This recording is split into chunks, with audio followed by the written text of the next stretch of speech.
So do you have a personal financial plan? No matter how old you are, and you might think you're too old to start, it is never too late to start a plan. Little things you do now can make a big difference to your life later on. But even with the best intentions, even knowing what to do, why do so few people have personal financial plans? You've probably heard of a book called Rich Dad, Poor Dad, written by Robert Kiyosaki. He says that there are 5 main reasons why people don't have personal financial plans.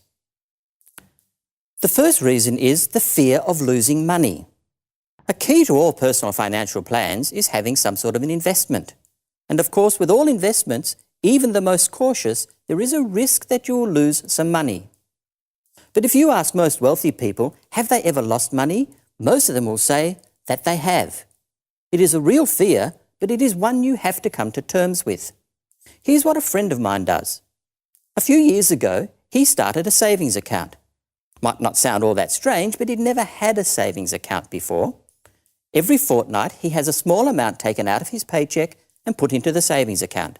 He never withdraws any money out of it. Slowly, it's building up to quite a considerable sum. Any time that he has a fear that he's going to lose money, he just gets out that account statement and has a look at the amount of money in it, and that gives him a sense of security. That's how he has faced the fear of losing money.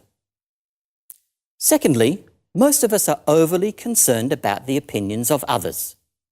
As soon as you start talking to your friends and your families about how you're going to invest in some real estate or in some shares, they will give you their opinion. But ask them, what investments do they have? Do they own investment properties? Do they own stocks and shares?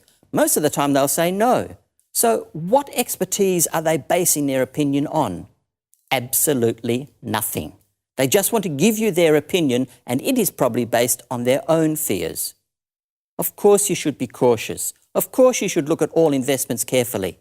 But don't take the opinion of people who have no investments. Listen to people who are already wealthy. Talk to your financial advisor.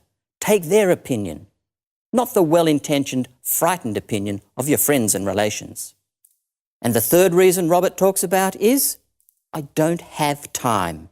We've talked about this before on this show. I don't have time to organise my finances. Well, I'd say to you, it's not a matter of time, it's a matter of priorities. You may remember a few shows ago I mentioned that you always find time to eat. It is a very high priority. If you don't eat, you die.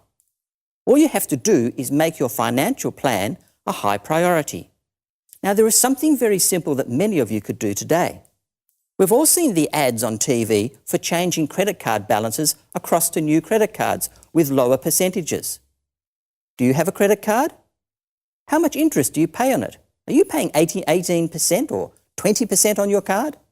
You could be paying as low as 0.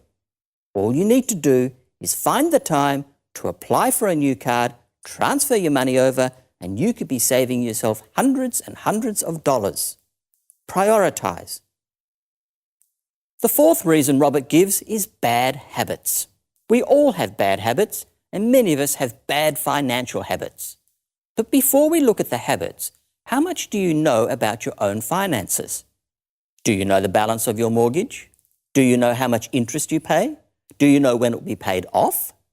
Do you know how many credit cards you have, what interest you pay on those? What do you know about your finances? You have to have a good knowledge of your finances before you can start changing your habits. Look at your spending habits. Do you have sloppy spending habits? Do you have the household budget we talked about a few shows ago? You've got to get rid of those bad habits, and that will give you the confidence to start on your financial plan. Now, it might sound rude, but let me ask you, are you arrogant? Arrogance is often born of ignorance. How much do you know about real estate salespeople? How much do you know about stockbrokers, financial advisors? Most of us seem to think that these people are somehow crooked. It's up to you to get to know these people really well. They are there to serve you, make them your friends, make them work for you. That's what wealthy people do. You know, the millionaire in this world is not much different to you and I. The millionaire in our community is more likely to be the person living next door to us. In the next episode, we're going to be looking at the millionaire living next door to you. Up next, it's David Fear and Jamie Harrington from Altus Real Estate. Just do it and stay with it for long enough and you'll always succeed.